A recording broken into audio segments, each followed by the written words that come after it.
چاہتا ہے اللہ انسان کو انسان کی غلامی سے. یہ دعویٰ ہے میں کسی کے سامنے جب نہیں جھکوں گا تو کون جھکاتا ہے؟ کون؟ فرعون کہتا ہے کہ میرے سامنے جھکو. ہر طاقتور ڈکٹیٹر کہتا ہے کہ میں جو مرضی کروں، تم میرے غلام ہو، تم کچھ نہیں کر سکتے. یہ جو آج پاکستان میں ہو رہا ہے، یہ کیا ہو رہا ہے؟ وہ طاقتور آدمی بیٹھا ہوا کہہ رہا ہے کہ دیکھو میری طاقت کتنی ہے. میں لوگوں کے گھروں میں رات کو گھس جاتا ہوں، کوئی مجھے پوچھنے والا نہیں ہے. 20-30 لوگ پولیس والے گھس گئے، گھر توڑ کے چلے گئے، کسی کو پکڑ کے لے کے چلے گئے. جو آپ کی ابھی ایک وکلا تھی آپ کی، اس کو انہوں نے 2 دن پہلے اس کو اٹھا لیا رات کو جا کے گھر سے کہ جی مومنہ خان کہ جی وہ جیو فینسنگ کے اندر وہ زبان پاک میں نظر آئی تھی. کبھی سنا دنیا میں اس چیز کے اوپر کسی کو پکڑتے ہیں رات کے 3 بجے جا کے گھر سے؟ دہشت پھیلائی ہوئی ہے کہ ہم وہ طاقت ہے، ہم جو مرضی چاہے کر سکتے ہیں، آپ ہمارے غلام ہیں. دیکھیں، یہ آپ نے سمجھنا ہے کہ غلام قوم کبھی اس کا مستقبل نہیں ہوتا. غلام صرف اچھے غلام بن سکتے ہیں. غلاموں کی کبھی پرواز اوپر نہیں ہوتی. مدینہ کی ریاست، اللہ جب آپ کو کہتا ہے کہ نبی کی سنت پہ چلو، تو مدینہ کی ریاست ہمارے نبی صلی اللہ علیہ وسلم کی سنت تھی. اور کیا ہوا تھا وہاں؟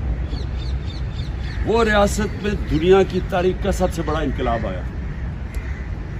یہ سمجھنے کی بات ہے. میں اب دین کے سے ہٹ کے آپ کو بات کر رہا ہوں. میں ایز ایک تاریخ کا تجزیہ نگار بات کر رہا ہوں. 625 جنگ بدر، 313 لوگ لڑنے والے ہیں. 625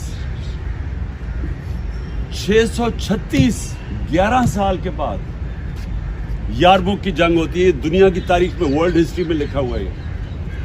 11 سال کے بعد جو اس وقت کی سپر پاور تھی رومن بیزنٹائن ایمپائر، وہ یارموک میں مسلمانوں کے سامنے گھٹنے ٹیک دیتی. 1 لاکھ ہوتی ہے ان کی لڑنے والی فوج.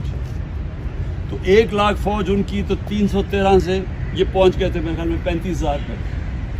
تو 35,000 کے سامنے سپر پاور پہلی گرتی ہے. اور اگلے سال قدسیہ میں جو دوسری سپر پاور ہے وہ ان کے سامنے گر جاتی ہے. 11 اور 12 سالوں کے اندر 2 سپر پاورز گرتی ہیں. اب ذرا یہ سوچیں کہ وہ کیا انقلاب آیا تھا. وہی لوگ تھے، وہی عرب تھے جن کو کوئی پوچھتا ہی نہیں تھا. تو وہ کیسے ایک اتنا بڑا انقلاب آیا کہ وہ ورلڈ ہسٹری کہتی ہے کہ ایک دم دنیا کی تاریخ بدل گئی. اگلے 700 سال تک دنیا کی سپر پاور بنے رہے. تو یہ میں آپ کو صرف اس لیے بتا رہا ہوں کہ انہوں نے سب سے پہلا کام انسانوں کو آزاد کیا تھا. اور آزادی سب سے پہلی دی تھی یہ جو آپ کہتے ہیں نا بت توڑے تھے.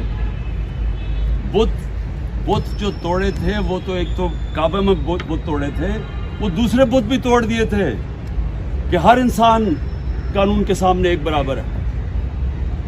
ایک حضرت عمر کے دور میں واقعہ ہوتا ہے، ایک شہزادہ مسلمان ہو جاتا ہے، طواف کر رہے ہوتے ہیں خانہ کعبہ کا. ایک غلام کا پیر آ جاتا ہے اس شہزادے کی اس کے اوپر چوغے پہ. وہ اس کو مارتا ہے. وہ جا کے حضرت عمر کو بتا دیتا ہے. حضرت عمر دونوں کو بلا لیتے ہیں. وہ شہزادے سے پوچھتے ہیں تم نے مارا تھا اس کو؟ اس نے کہا مارا تھا. اس نے کہا غلام کو واپس مارو. وہ اسلام ہی چھوڑ کے چلا جاتا ہے شہزادہ. لیکن مسلمانوں کا جو انصاف تھا